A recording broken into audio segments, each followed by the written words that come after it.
साथियों, मेरा निरंतर प्रयास रहता है कि बंगाल के नौजवानों, बंगाल के किसानों, बंगाल की माताओं बहनों की हर संभव सेवा करूं।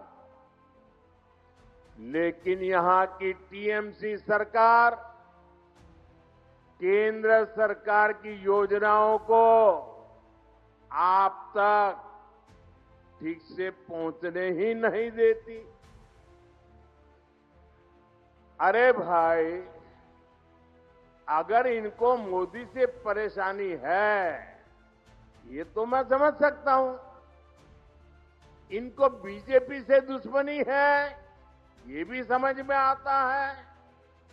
लेकिन टीएमसी तो बंगाल के लोगों से अपनी दुश्मनी निकाल रही है।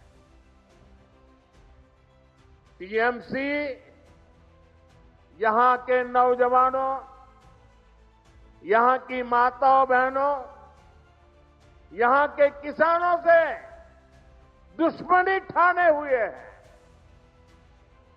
साथियों, बंगाल के मछुआरों से टीएमसी कैसे अपनी दुश्मनी निकाल रही है, इसका मैं आपको एक उदाहरण देता हूं।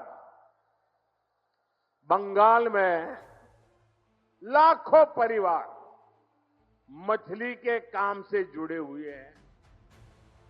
यहां से अभी जितनी मछली एक्सपोर्ट होती है, उससे कहीं अधिक संभावनाएं बंगाल में है। बंगाल के फिशरमैन में वो ताकत है। इसके लिए जरूरी है कि मेरे मछुआरे भाई बहनों को मदद मिले, मेरे मछुआरे भाई बहनों को बेहतर टेक्नोलॉजी मिले।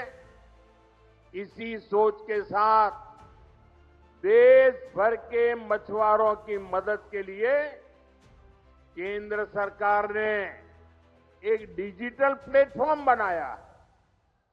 इस डिजिटल प्लेटफॉर्म पर देश भर की राज्य सरकारें अपने यहां के मछुआरों के नाम रजिस्टर करवा रही है। लेकिन बंगाल में इस काम पर ब्रेक लगा हुआ है।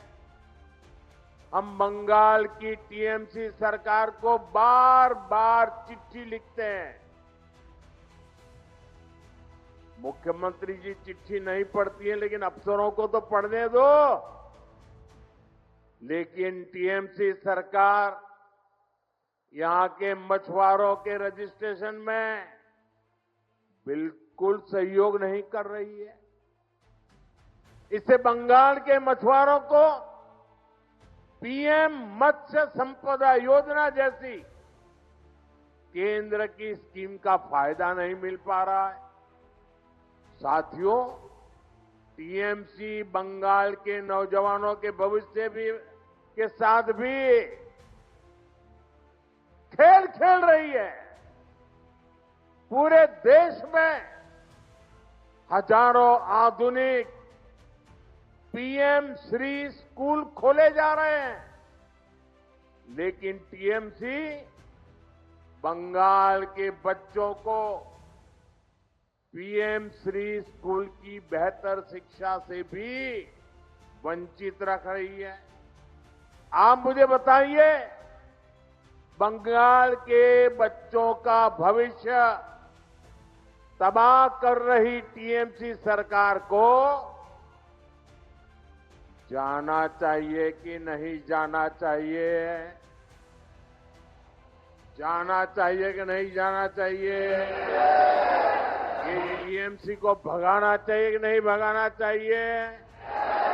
ये टीएमसी को हटाना चाहिए कि नहीं हटाना चाहिए? बंगाल को बचाना चाहिए कि नहीं बचाना चाहिए? नौजवानों का भविष्य बनाना चाहिए कि नहीं बनाना चाहिए? माताओं बहनों को सुरक्षा देनी चाहिए कि नहीं देनी चाहिए? क्या ऐसी टीएमसी सरकार को, बंगाल को सजा देनी चाहिए कि नहीं देनी चाहिए? ये टीएमसी को सजा मिलनी चाहिए कि नहीं मिलनी चाहिए? साथियों, देश में जो भी सरकारें विकास को रोकती हैं, गरीब कल्याण के काम में रुकावट डालती है,